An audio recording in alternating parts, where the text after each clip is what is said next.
Live from San Francisco, it's theCUBE, covering Oracle OpenWorld 2016. Brought to you by Oracle. Now, here's your host, John Furrier and Peter Burris.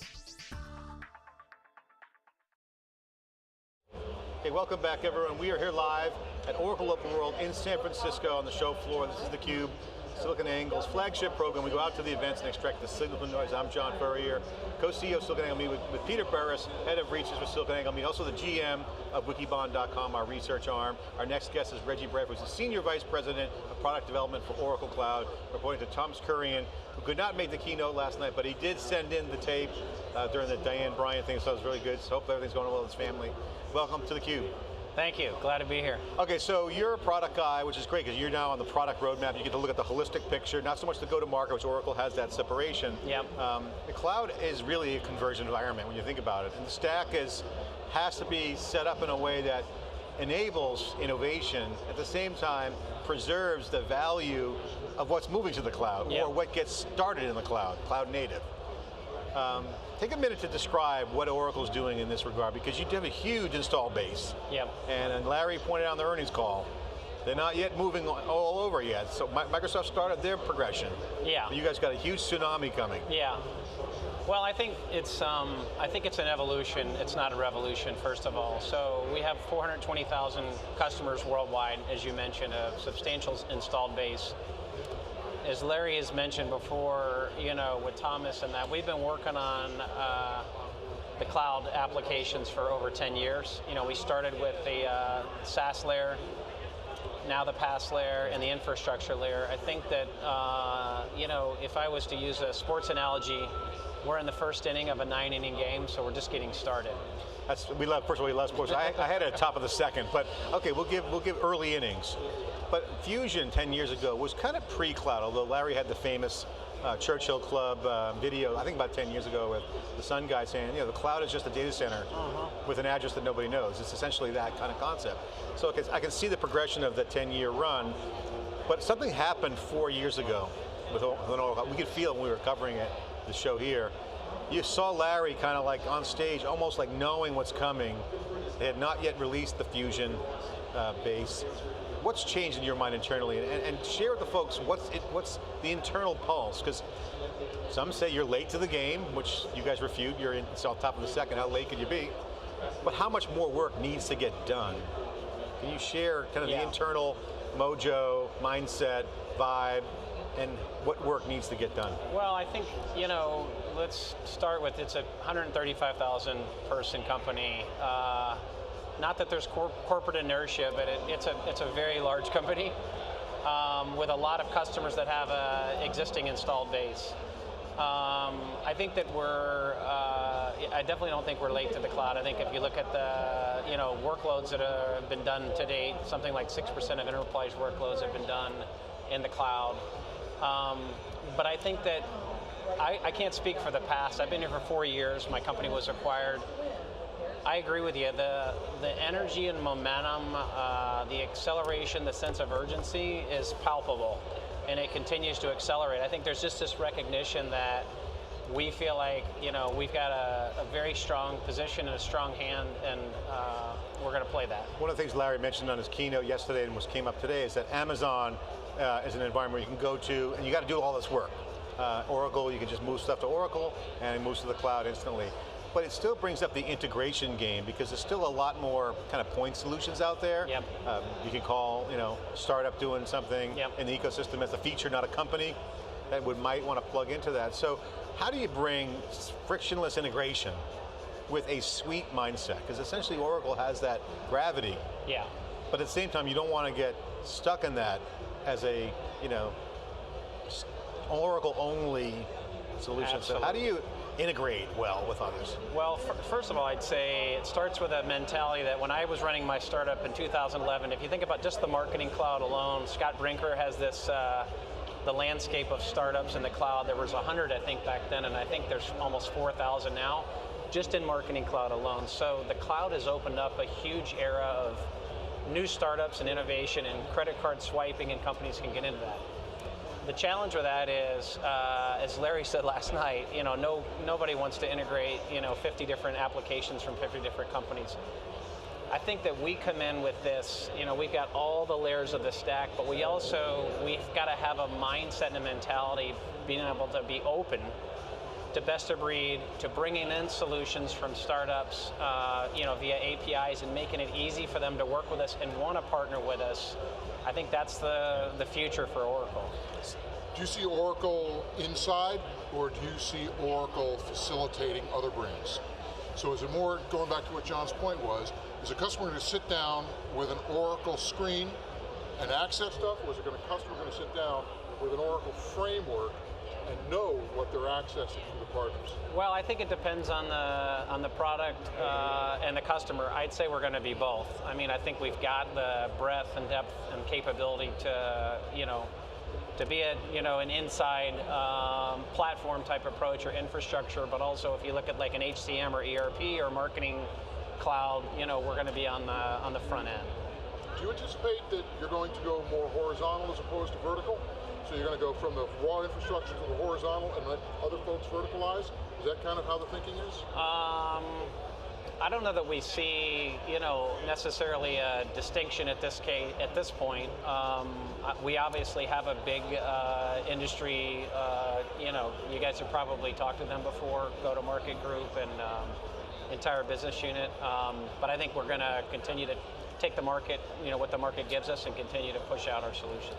So Reggie, I talked to a lot of your customers all the time on theCUBE and other channel partners at Oracle, and one of the things that keeps on coming up is that the swim lanes of the database, Ozzy Curry is all over this, is a big part of the business. And you're starting to see now with the cloud being more of an integrated IaaS, PaaS, SaaS, the role of the database is certainly changing.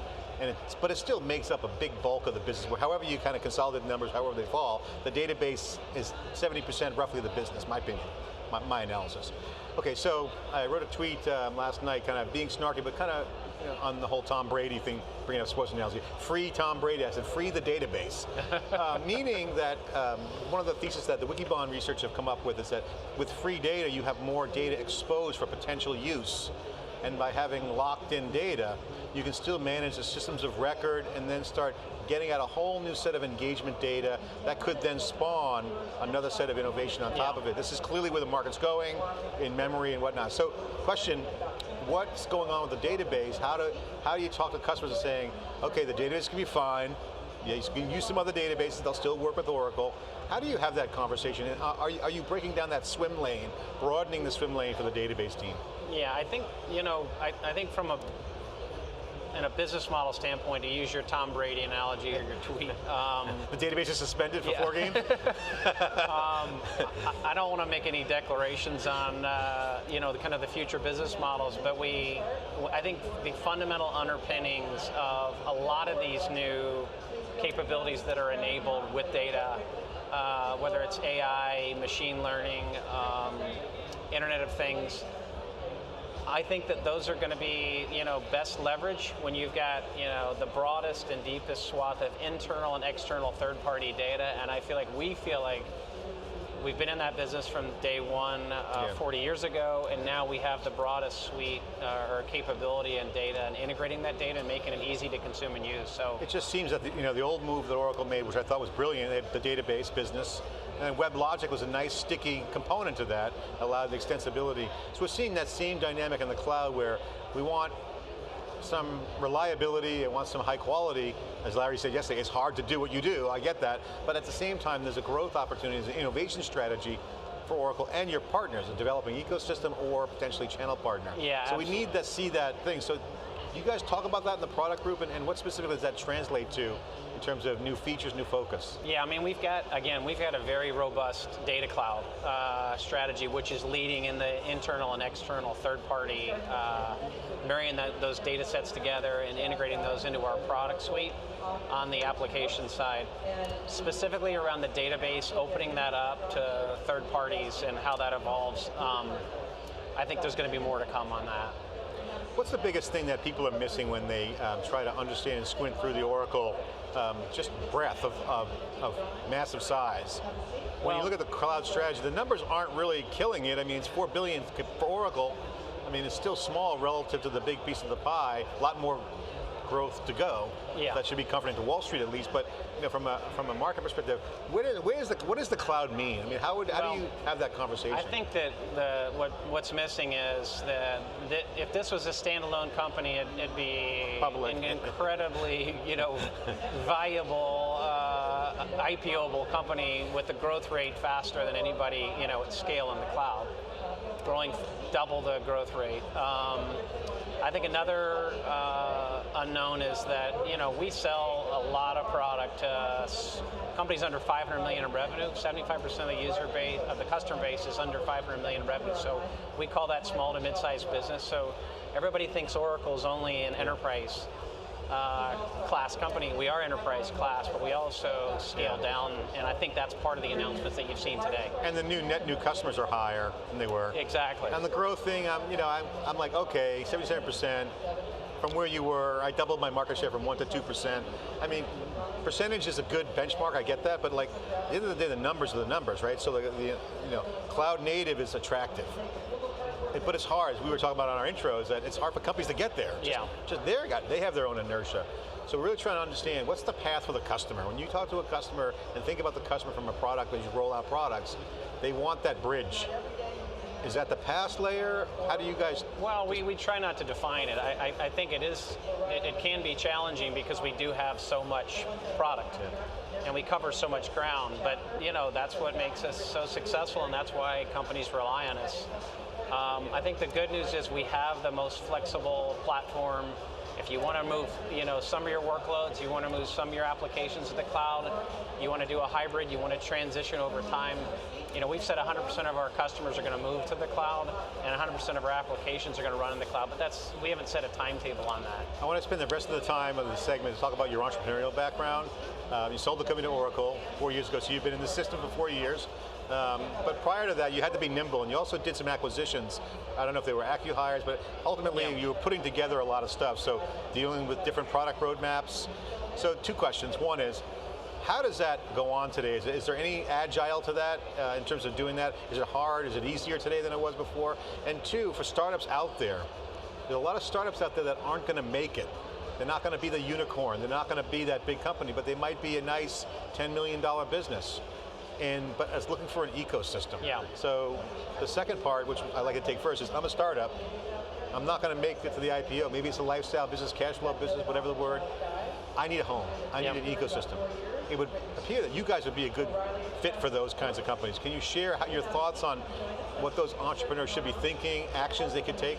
Yeah, I mean, I think first of all, this is Reggie speaking, not Oracle, but as a startup, find a big addressable market opportunity that nobody has. I know it's easier said than done. Surround yourself with great people and focus. I think the biggest challenge that startups face is they try to do too many things or be all things to all people. If you can find that niche, yes, we've acquired, personally speaking, we've acquired many, many, many companies that fill a particular niche that's easier for us to acquire and integrate than it is for us to go build it ourselves. So I think that's the mantra. So the first part of the question, now that you have that entrepreneur, how does that translate inside Oracle? Because if you think about it, Oracle also does a lot of M&A, a lot of organic growth as well with R&D, but you have to kind of pull this together. Does the data cloud, is there new fabric that gets developed so it's not like, some startups go, you be by yourself for a while and then some get integrated in quickly. Is there a way for an environment to be agile in the sense that you can just plug these new opportunities in? Well, I would say, again, having gone through 3 acquisitions, and this is the God's honest truth, Oracle knows how to acquire companies better than, certainly, it's been the best experience that I've had over the other 2. We can always improve. A lot of times you read about or follow the big tape deals, the NetSuites of the world and that, but there's a lot of smaller companies that get acquired, and I think that there's a very solid methodology and approach that we take that enables us to capture the value of these startups and make them feel like they're part of a broader company. More than half the employees at Oracle come through acquisitions. Yeah. Reggie, final question. For the folks watching, what's the one thing they may not know about Oracle Cloud that they should know about it? Again, I think that what they probably don't know is we are working with companies that have as few as 1 or 2 employees that are using our cloud right now. So we're not just a company that's only available to enterprise. We are contemporizing our offering for companies of all sizes that want to, deliver, better quality and, at a lower cost. Cloud for all. Cloud for all, exactly. Democratizing the cloud.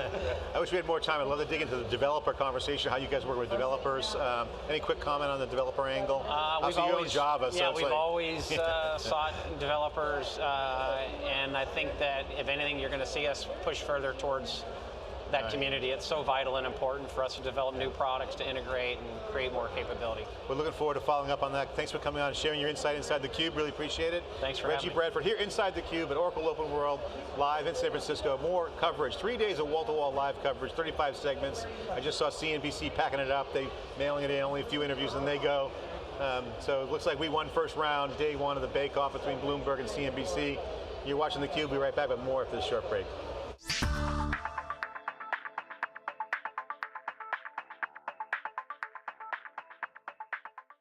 I remember